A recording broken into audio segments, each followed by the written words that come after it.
Hey guys, what's this Mustangs? Boo Guy X1 back to Forza Horizon 3 with another snow course build. No, your eyes are not deceiving you. This is a Porsche in Forza Horizon 3. And after a very disastrous launch where the Xbox One players, the Porsches weren't accepted. You couldn't use them. They were in the game, but you couldn't access them because of an error. It took a day for them to fix it. But now we have 7 Porsches plus a barn find, which means 8 Porsches, in the game with one coming tomorrow, one on the 18th, and a few others in between. So, yeah, I decided to go with the 718 because it is the latest, only 1,200 pounds. We're going to put the all-wheel drive on, going to put the aero bits on so we don't hopefully die. So we're going to be right around 1,500 pounds and the time of this. Now, my main concern is the tires. 235s all around, probably. Yep, no 255s on the rear. Not as bad as I thought. I think we're still going to have very little control, but we shall see.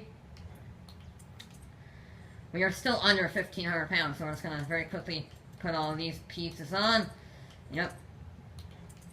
We're going to jump the weight up a little bit. Only 19 pounds for the roll cage. That's not a lot of weight. We already have these bits on. Let's try the stock engine. I don't think it's going to work, but you see the power increases. We're halfway through S1 with 248 horsepower. That's not very good. You're going to need an engine swap. Okay, actually, there's an aspiration. We can go for a single turn. Yeah, it's not going to be enough. 8 horsepower from a supercharger, yeah. So you have a 2.7 liter flat 6, an F4 turbo, a turbo rally engine, or an i6. You know what, I'm going to go for the flat 6, the 2.7 liter. I don't remember seeing it in any other Forza game. So we're going to go with that, see how it is. We're going to get a decent amount of power. We might be more powerful than the Tano Rally Mo, but we're gonna have a mega power to weight ratio. As in, you know what we're gonna do? We're gonna take off the twin turbos. We're gonna try to keep it as light as possible, because that's still gonna leave us with a lot of power options. Yep, we're already up to 8. So 360 horsepower. Do we have these on? Yes, I do. I have this on. Yep. These. These? Okay. These? There we go. Alright, that's better. 1 pound out, and let's put the rest of these bits on. I have that on. Clutch. Driveline? Oh dear, okay. Let's go and add the intercooler on. There we go. 383 horsepower. 311 foot-pounds of torque, but only 1,500 pounds. I don't know how this is going to fare. This is lighter than the Brat by a good 200 pounds, but it is over 400 pounds, 400 horsepower less, so this shall be interesting. Alright, the Porsche 718 has to go faster than a 44.6 set by the Mercedes 300 SEL.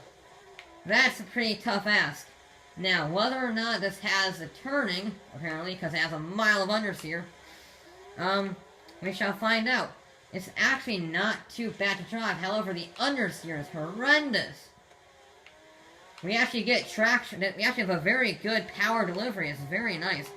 And admittedly, we don't have that much power, but still, this is a remarkably good car to drive for such lightweight and relatively tiny tires. So, I'm impressed with it. I'm very impressed with it. It gets tossed around by the bumps like mad, but it's not too shabby at this Porsche 718.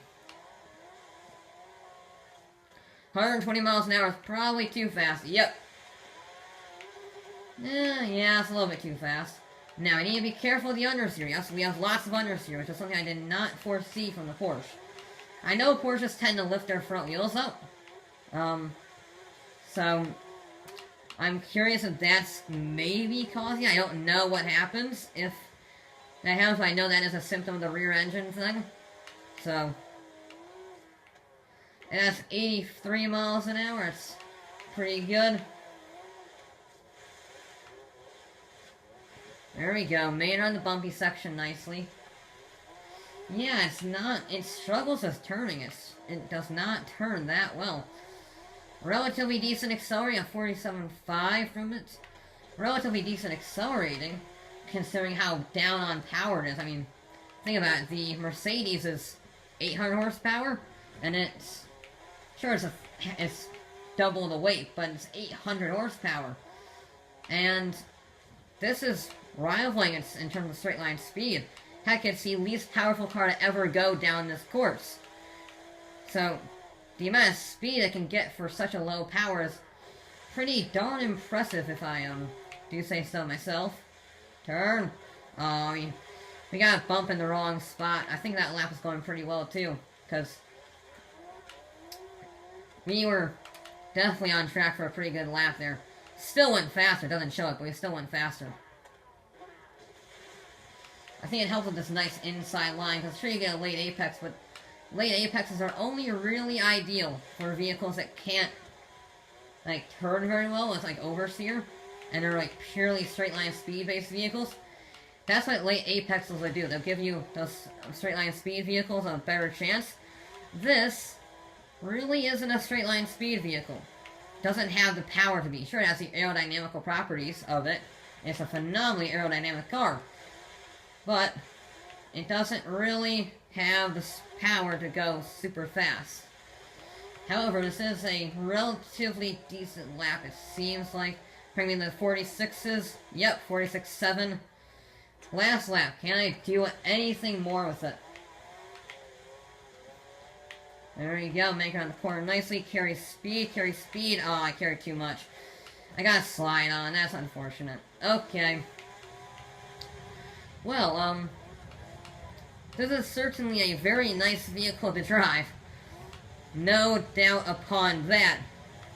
But its lap time is interesting. The question, I think, is, will it do better than the Brat? I don't know how it will be placed on the table. I think that beat the Brat, but I'm not sure. It's going to be pretty close between them, I think. So we shall finish this lap with, yeah, 47.01. Very controllable vehicle. I am surprised just how controllable the 718 was. When I saw this vehicle, I was concerned that it would get lots of power and lots of, wheel spin, but that is not the case. We don't have a lot of power, we don't have a lot of wheel spin. What we do have is a lot of understeer, though.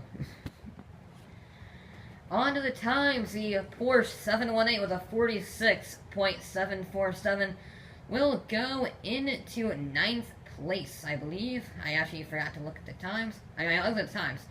It's a little bit behind the Aston Martin DB11. It's a couple tenths of a second down on that. However, it does beat the Subaru Brat Horizon Edition by 0.4 of a second. And I think where this vehicle loses its time is through the corners. It just gets too much understeer. I don't know why it gets so much understeer, but it does. And that really causes it to suffer, so it can't carry enough corner speed to make up for its incredible lightweightness. And I was surprised that it didn't get chucked around by the bumps more, because it survived the jumps pretty darn well.